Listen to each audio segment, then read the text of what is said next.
nos invités sont toujours là. Firmin Tekouagou, Issa Akleso et Horus Donkovi. Pour espérer travailler avec la dynamique Monseigneur Poduro, Jean-Pierre Fabre et son parti, l'Alliance nationale pour le changement. L'ANC attente de Monseigneur Poduro et de la coordinatrice du regroupement Brigitte Kafu Adjamambo Johnson des excuses publiques. Les chefs de file de l'opposition pointent les calomnies et insultes dont ils ont fait l'objet. Firmin Tekouagou, une sortie qu'on peut remarquer, surtout avec la manière de Jean-Pierre Fabre. Une sortie encore ratée. Pour vous, c'est raté? Oui, c'est raté. Oh, mon ami Fabre. Qu'est-ce qui est raté dans ça? Mon ami Fabre. J'ai l'impression que l'ANC gère la politique comme on se comporte à la maison, quoi. Vous imaginez, ici à la maison, qu'on se dit il m'a embêté, donc j'exige des excuses de sa part, quoi. On se comporte comme... Même en politique, on peut demander des excuses. On peut se demander des excuses, mais il faut tenir compte du contenu. Du contenu du sujet. Ici, on a dit quoi sur vous? Il a été insulté. Il a été insulté. Vous savez, on raconte les plus grosses absurdités. On raconte les plus grosses absurdités sur le président togolais. Hein. Mais il n'a jamais réagi à ce genre de choses. C'est la marque d'un grand homme. C'est la marque. Non, il faut le préciser. Non, ça fait déjà plus de 10 ans. Dans la plupart des cas, on ne réagit même pas. On ne réagit pas. Ça veut dire. Peut-être on ne l'entend pas. Oui, non, mais écoutez, si le président togolais. Quand on avait transformé des mots, on a fait quoi sur ça? Non, il y a des gens qui racontent tellement de choses sur lui, mais on ne réagit pas à ce genre de choses. Parce que vous savez, vous ne pouvez pas faire de la politique et sans vous attendre à ne pas recevoir de coups. C'est-à-dire, la politique, c'est des coups.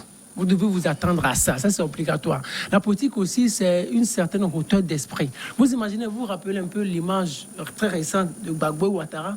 Vous imaginez, vous envoyez quelqu'un à la CPI, il passe 10 ans, la personne revient, la personne ne cherche même pas à vous voir, mais vous lui demandez, mais monsieur, venez.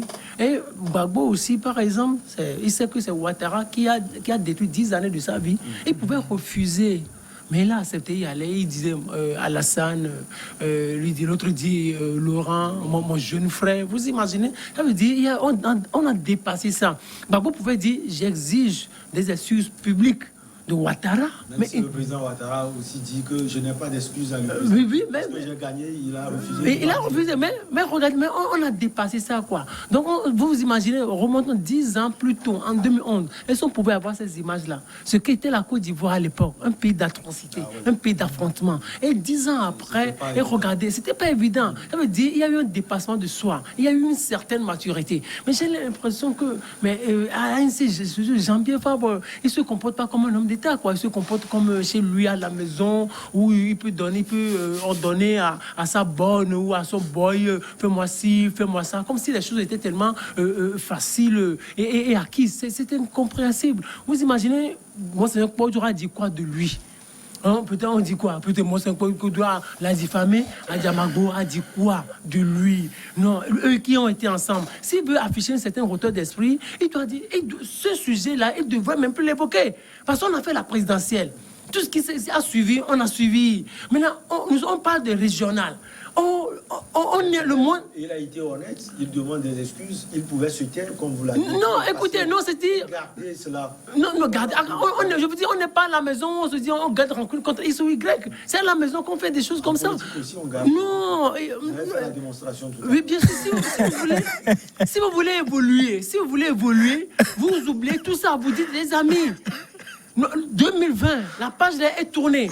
L'ANC veut redevenir un parti, le deuxième parti du pays. L'ANC veut conquérir le pouvoir en 2025, en 2030. Vous imaginez aujourd'hui, les Togolais sont en train de souffrir. Il y a le point de la vie chère, il y a le point des manifestations, il y a tel problème, il y a tel problème. Nous demandons au pouvoir de faire ci, de faire ça, de faire ça. Pas parler de ces histoires de calomnie. Moi, je me dis souvent que ça relève de petites attitudes. Vous imaginez, ça relève quelquefois de la puérilité. excuses publiques. Donc, Mme Adjamagbo va venir devant les médias et dire je demande pardon à Jean-Pierre Fabre et à ANC. Et puis, Monseigneur Kodjo aussi, du haut de ses 90 ans, va dire s'il vous plaît, monsieur Fabre, pardonnez-moi, nous écoutez. On peut demander pardon. Mais ce qui aurait été beaucoup plus préférable, c'est que Jean-Pierre Fabre dise non, on n'en parle même plus, mais qu'ils disent de par le passé, à Mme Adjamagbo ou Monseigneur Kodjo, nous avons eu à échanger. J'aurais encore besoin d'eux parce que nous voudrions en réalité construire une opposition forte. Nous allons nous asseoir et engager des discussions relatives. C'est dans cette perspective qu'il demande cela. Non, demander pardon, mais qui va l'écouter?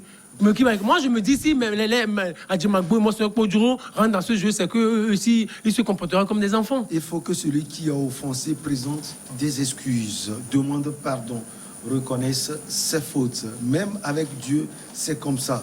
Tu reconnais tes fautes, tu demandes pardon. Ça s'appelle la repentance. Il faut que les gens qui ont menti pour servir une stratégie sordide, il ne faut pas qu'ils se taisent, a répondu Jean-Pierre Fabre. Écoutez, avant, non, il parle, puis je reviens. Vous voyez, Fabre a le droit aussi de dire ce qu'il a dit. Ouais. C'est un leader politique.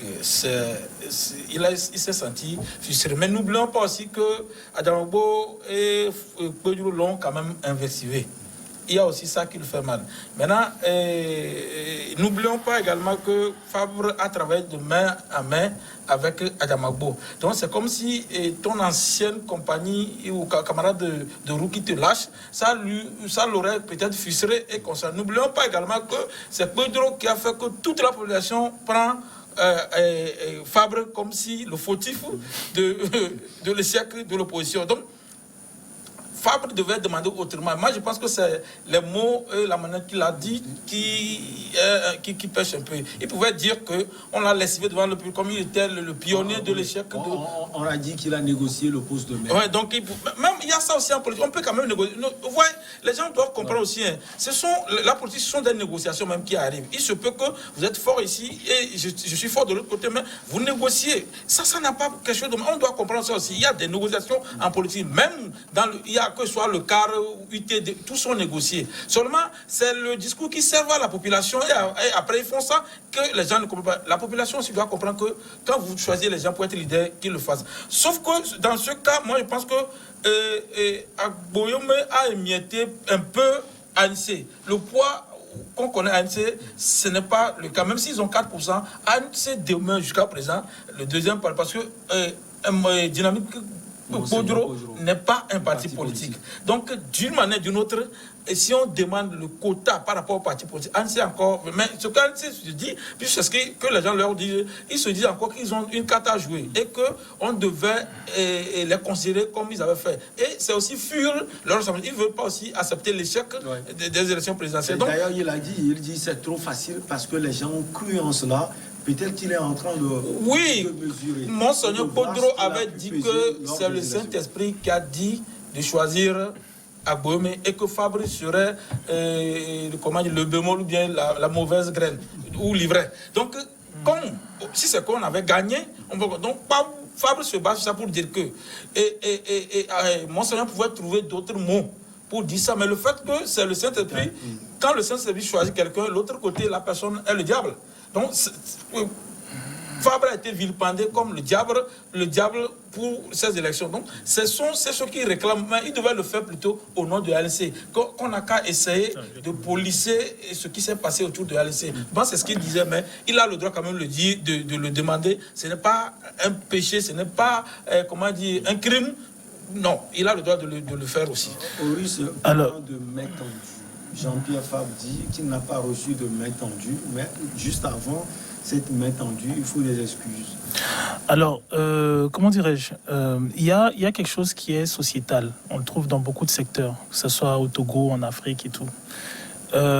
Et qui vient peut-être de générations qui nous précèdent et de notre génération, celle qui est ici. Les jeunes générations ont, je ne sais pas d'où ça vient, ont l'impression qu'il faut qu'elles émergent sur le cadavre des anciennes. Que ce soit professionnellement, que ce soit sociétalement. Actuellement, la mode, c'est ça. C'est-à-dire, à chaque fois qu'il y a une génération qui émerge, on a l'impression que pour être viable, elle doit vivre sur le cadavre des anciennes. Monseigneur Kodjo, on peut même aller, les personnalités comme Jules Kiss Olympio, ainsi de suite. Monsieur Kodjo, il a 90 ans. Je ne sais pas combien a Gilles Christ Olympio, par exemple. Il a plus de 80. Voilà. Fabre en a 69. Alors, quand vous avez des personnes comme ça, 90 ans, en Afrique, vous verrez jamais, c'est pas possible. Un homme qui peut vous mettre au monde, peut-être votre grand-père, votre arrière-grand-père, il viendra pas s'excuser. Il a sa manière particulière dans la manière de reconnaître son tort. Mais il ne viendra pas s'excuser publiquement, ça ne se fait pas chez nous. Quand bien même fut-il monseigneur catholique et ainsi de suite. Ensuite, ces personnalités-là qui ont cet âge-là, même si c'est vrai que dans la démarche, des gens vont être contre, vont être révoltés par un certain type d'attitude, un certain type de propos et ainsi de suite, des personnes qui ont lutté à l'époque du parti unique, où tu ne pouvais pas dire le 10e de ce qui se dit actuellement sur les plateaux, où, tu pouvais te retrouver enfermé parce que tu as acheté une voiture ou tout simplement parce que tu as monté ton étage, je pense qu'il faut quand même respecter, quoi. Parce que ce n'était pas n'importe qui, en 90, qui se levait et qui disait « oui, moi, je ne suis pas d'accord ». Donc, je me dis, les générations qui viennent après, elles ont quand même un devoir de respect. On peut ne pas être d'accord, on peut avoir des frictions et ainsi de suite. Maintenant, ceci étant dit, je laisse cet aspect, je prends un autre point. Je pense que les leaders ne doivent pas être des gourous. Ça veut dire que lorsque vous avez une population qui va rejoindre un homme politique ou un homme qui a du leadership, les populations voient le message et ne doivent pas se muer en gourou. Par conséquent, ce qui serait intéressant, pour ceux qui estiment avoir été lésés par certains propos, c'est pourquoi, à un moment, une frange de la population va préférer suivre quelqu'un qui a 90 ans au lieu de quelqu'un qui en a 65, qui est beaucoup plus dynamique et qui peut être facilement présidentiable. En tout cas, à ses dires. On ne peut pas mettre tout sur le fait que quelqu'un de 90 ans est insulté ou le fait qu'il soit monseigneur. Parce que les personnes qui l'ont suivi sont dotées de réflexion. Donc pourquoi ces personnes suivent ce monsieur quand lui il dit ne faites pas ça, faites ceci, je ne suis pas d'accord. Et de la même manière, c'est la même chose pour les partisans de l'ANC. Les personnes qui se retrouvent dans le message de Jean-Pierre Fabre, ce ne sont pas ce sont pas des fanas.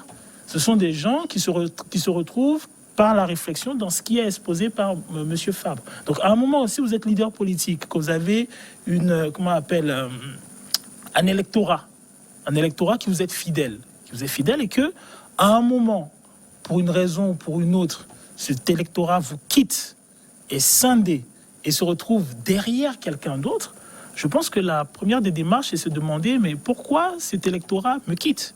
Et pourquoi le message de l'autre a été accepté? Et moi, j'ose croire que la réflexion de ceux qui suivent les leaders, que ce soit Monseigneur Podjro, que ce soit Monsieur Fabre, j'ose croire que ceux qui les suivent sont dans l'analyse du message du leader et non dans le gourou. Parce que s'ils sont dans le gourou, ça veut dire qu'on n'est pas sorti de l'auberge. Ça veut dire que ce pourquoi les gens se sont battus pendant une trentaine d'années afin de dire nous mettons la démocratie et qu'il y ait de la réflexion et qu'on vote du programme, qu'on vote des idées, qu'on vote un certain leadership, sont restés dans oui, parce qu'il est beau, parce qu'il est gentil, parce que il a tel ou tel titre, donc je suis derrière lui sans comprendre concrètement ce qu'il défend. Donc voilà. Maintenant, après, je vais terminer sur cette note-là. Je pense que pour deux partis qui ont été alliés et qui à un moment sont à litige, mettons qu'il y a une manière diplomatique. Teko, quand il parle de Laurent Gbagbo et Ouattara, il est clair que vous ne verrez pas Ouattara s'excuser auprès de Gbagbo et Gbagbo s'excuser auprès de Ouattara. Mais il y a tout un processus, un procédé, une syntaxe, une manière de s'exprimer, une rhétorique qui permet aux deux de se réconcilier.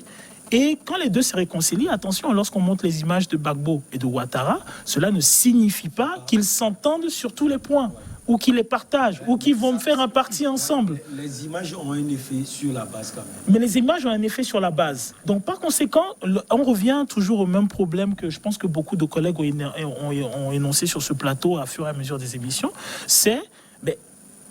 Quand on voit ces réflexions, quelle est la cellule de communication, la cellule de stratégie de communication, la cellule de l'ANC et même de la DMK et de quels que soient les partis du Togo, elle est où? Parce que justement, c'est cette cellule-là qui, à un moment, fait comprendre que la rhétorique, la syntaxe, le procédé pour réclamer des excuses n'est pas la bonne. Il y a quelque chose de beaucoup plus flexible, de beaucoup plus malléable qui peut être fait à la place.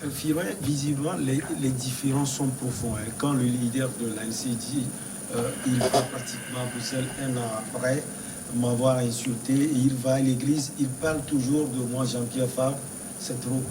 Non, c'est parce que en réalité, ce que Monseigneur Koujouro a découvert, et qui le met dans cette posture par rapport à Jean-Pierre Fabre.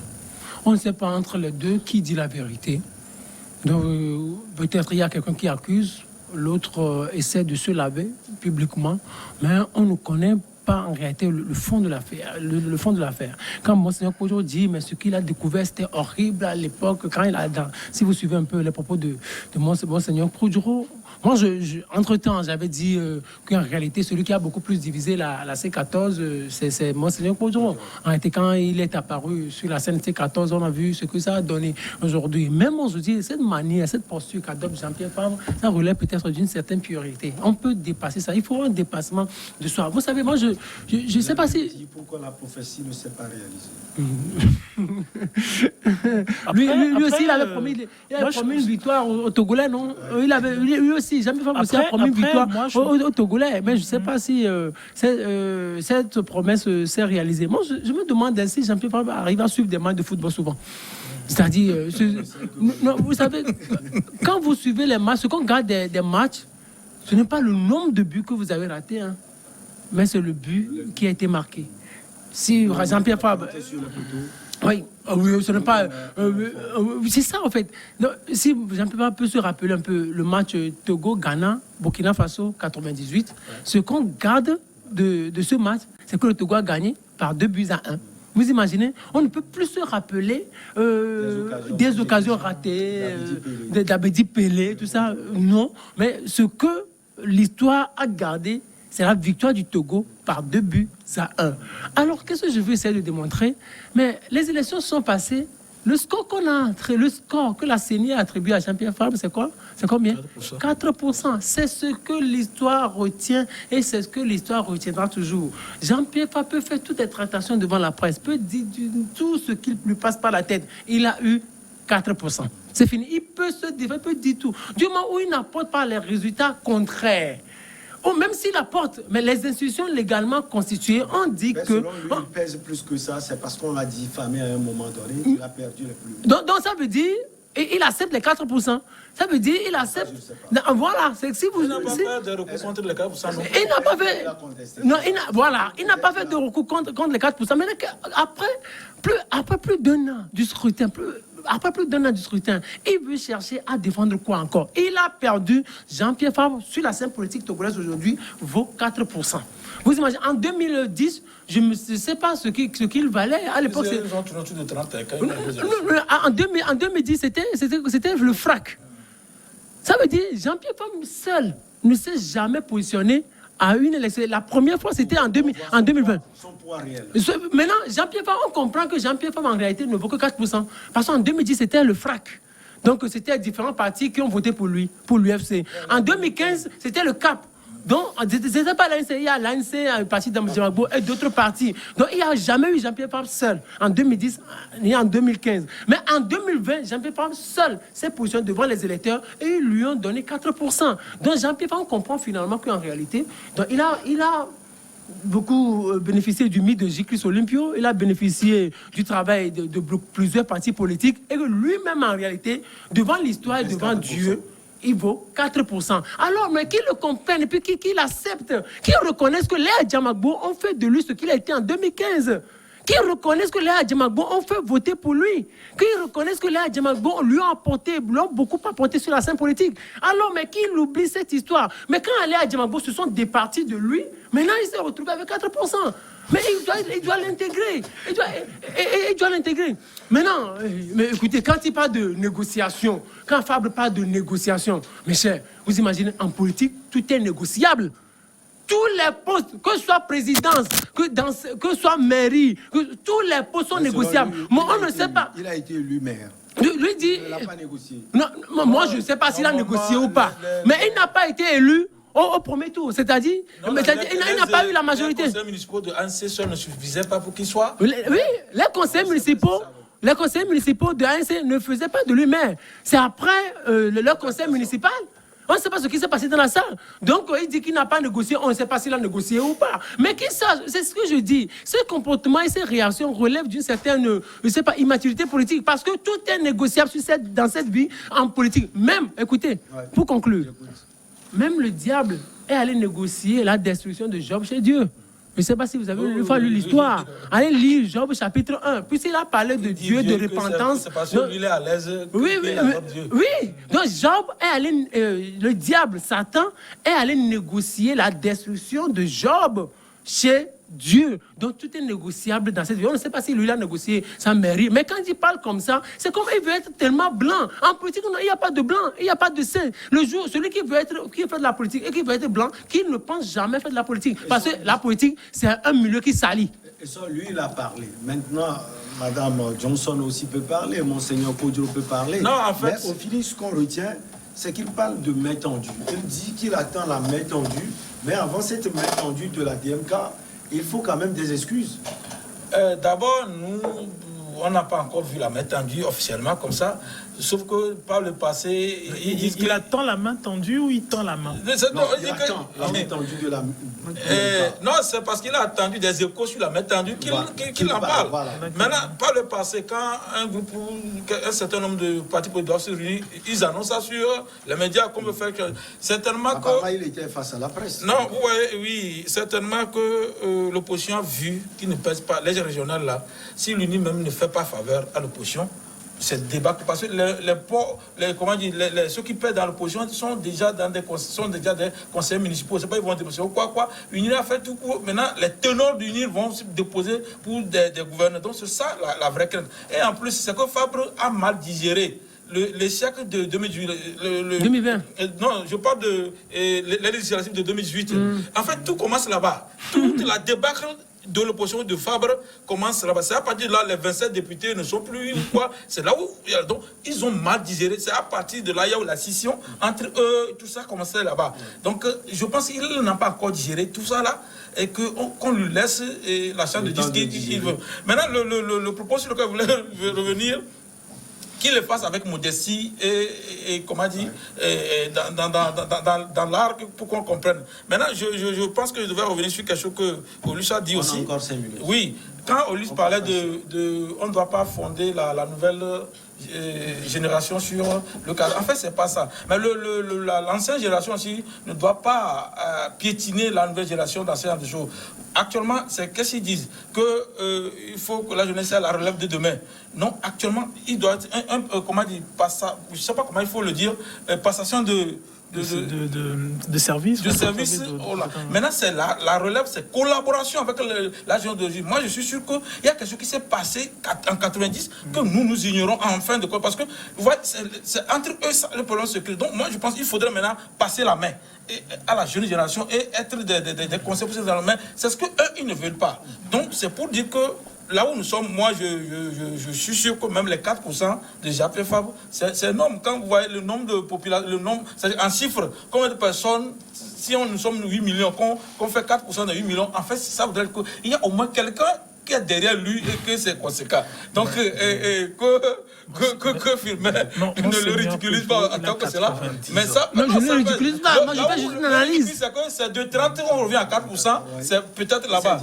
Mais jusqu'à présent, on n'a pas non plus un parti aussi seul qui a eu ce quota-là pour le moment. Donc, tout reste à jouer et que je suis sûr que Fabre va garder son mal à patience et que même que Monseigneur en demande ou pas, même que ça soit en Afrique ou pas, moi je pense que c'est plutôt à la population que chaque parti politique, depuis 90, doit demander des excuses parce qu'ils n'ont pas accompli la mission pour laquelle ils sont investis. C'est cela. Et quelquefois, au risque d'Onkovi, on prend l'habitude de dire que le pouvoir aussi prend le temps de diviser les partis politiques. Non, mais c'est l'art de la guerre. C'est une conquête de pouvoir, c'est vouloir se maintenir au pouvoir et ainsi de suite. Donc maintenant, c'est aux adversaires d'être stratèges et de ne pas se compromettre. Parce que justement, à chaque fois qu'ils se compromettent, ben, la population, elle voit. Et comment dirais-je, ce qui se passe, c'est que au fur et à mesure des exemples de compromission, mais les gens sont de moins enclins à soutenir. Quand par exemple on parle du voting et ainsi de suite, on ne nous dit pas le chiffre de l'abstention, on ne nous dit pas le chiffre des bulletins blancs, on ne nous dit pas combien de jeunes sont partis aux élections voter. Tu vois. Donc à un moment, comment dirais-je, la politique togolaise n'a pas un visage plaisant. Parce que on a gardé encore cette habitude au Togo de parler de politique de façon taboue.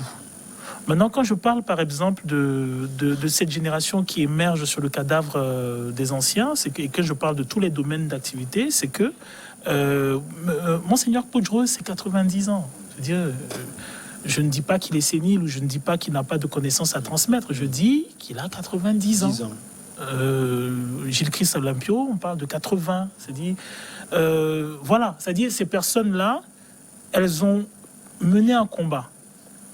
Il y a des choses qu'elles ont gagnées, il y a des choses qu'elles ont perdues, il y a des choses qu'elles ont ratées, il y a des fois elles se sont compromises, mais toujours est-il que il y a, aussi petite soit-elle, il y a eu une avancée que doivent récupérer les anciennes générations, sans pour autant se sentir obligés de nier la génération précédente.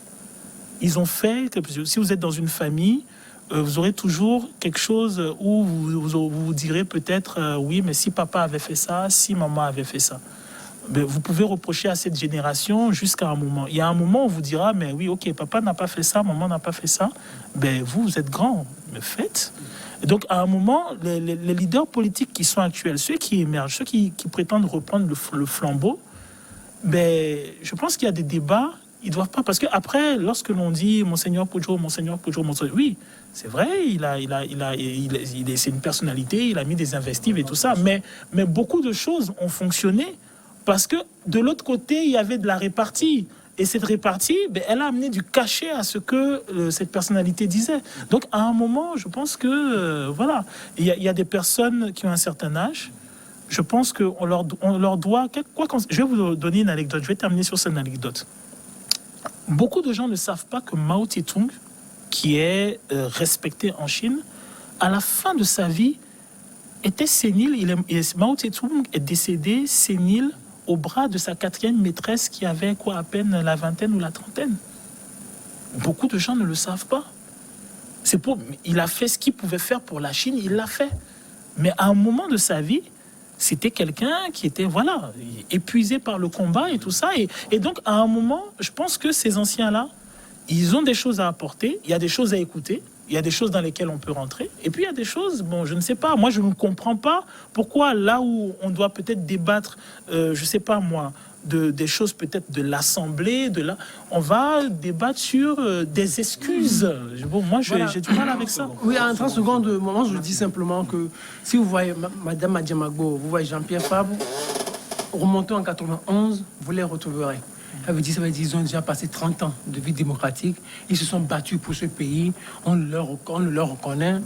Nous, presse particulièrement, on doit le leur reconnaître parce que grâce à eux, grâce à leur travail et la liberté d'expression, on l'a obtenu aujourd'hui. Ils se sont battus, ils ont fait leur part, ils ont fait ce qu'ils pouvaient. Aujourd'hui, ils doivent reconnaître que leur temps là, c'est déjà passé. Donc, il faut qu'ils passent le flambeau à la jeune génération. Il y a la jeune génération qui les attend. Parce qu'aujourd'hui, il faut qu'on restructure l'ANC. Il faut que ceux-là, les Rues du Puy, les Jean-Pierre Fabre, les Isabella Megambi, les Patrick Lawson, il faut qu'ils laissent la place aux plus jeunes. Il faut aujourd'hui une nouvelle dynamique au sein de l'opposition togolaise. Parce que... Pardon ? Leur temps est déjà... Leur temps est déjà passé. Leur temps est également... Non, attention. Non, C'est pas leur temps n'est pas. Non, Mais ils ont donné ce qu'ils pouvaient donner. c'est ça. Il Peu faut importe ce que tu as, il y a toujours d'autres qui peuvent faire plus. Donc, Ouais, on a bien compris. Merci faut retenir l'héritage en fait. Merci Et beaucoup voilà. à vous, Philbert Ekouagbo, chroniqueur politique. Horace Donkovi, merci également à vous. Vous êtes activiste panafricain. Et Soa Clesson, notre coach en entrepreneuriat et en politique. Merci également à vous pour l'attention particulière. On se retrouve donc la prochaine fois, toujours avec le même plaisir.